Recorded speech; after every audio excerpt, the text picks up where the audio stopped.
বাংলাদেশের মার্কেট প্লেসে কাজ করতে গিয়ে আমি সবথেকে বড় একটা জিনিসের সম্মুখীন হয়েছি, এটা হচ্ছে যে বাংলাদেশের মানুষ সবসময় চায় একদম শর্ট সাকসেস। অর্থাৎ তারা বিজনেস করতে আসছে, তারা হচ্ছে একটা পেজ খুললো, পেজ খুলে কিছু বা প্রোডাক্ট আনলো, আনার পর হচ্ছে একটা ক্যাম্পেইন দিল, ক্যাম্পেইনের ইনস্ট্যান্ট তারা একটা রেজাল্ট চায়। এটা অসম্ভব, এটা কখনো পসিবল না। এটা যদি কেউ বলে যে এটা সম্ভব, তাহলে হচ্ছে ও হচ্ছে একটা গ্রেট লেভেলের বাটপার, এন্ড আপনি বাটপারের কপরে পড়ছেন। Let me explain. কোনো একটা বাড়ি যখন আমরা বানাই, বিশেষ করে যারা ডেভেলপাররা যারা বানায়, শুরুতে কি হয়? শুরুতে হচ্ছে বাড়ির যে হচ্ছে ফাউন্ডেশনটা সর্বপ্রথম এটাকে ঠিক করতে হয়।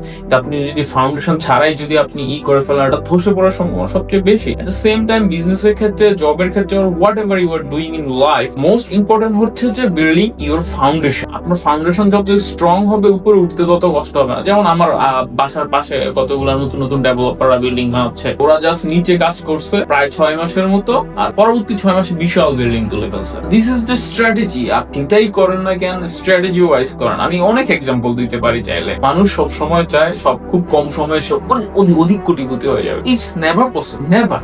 আপনি যত বড় বড় ক্রিয়েটর বা বিল গেটস, মার্ক জাকারবার্গ, তারা অনেকটা সময় নিয়ে, আপনি যখন একটা ফ্লোতে যাবেন, ফ্লোতে যাওয়ার পর অটোমেটিক আপনি উপরে উঠবেন। আপনি যদি ঠিক এইভাবে উপরে উঠতে চান, তাহলে আপনার ধসে পড়ার সম্ভাবনা সব থেকে বেশি। It is the strategy, it is the business strategy, it is life strategy also. 10 pass কোনো ছেলেরে গুলশান লেভেলের কোনো কর্পোরেট জব তাই সে করতে পারবে না 10 পাস করা।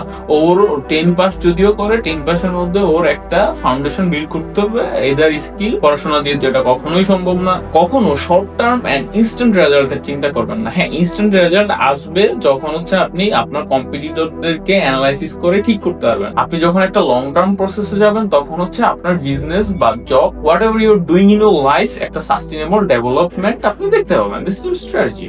DM us to make a brand.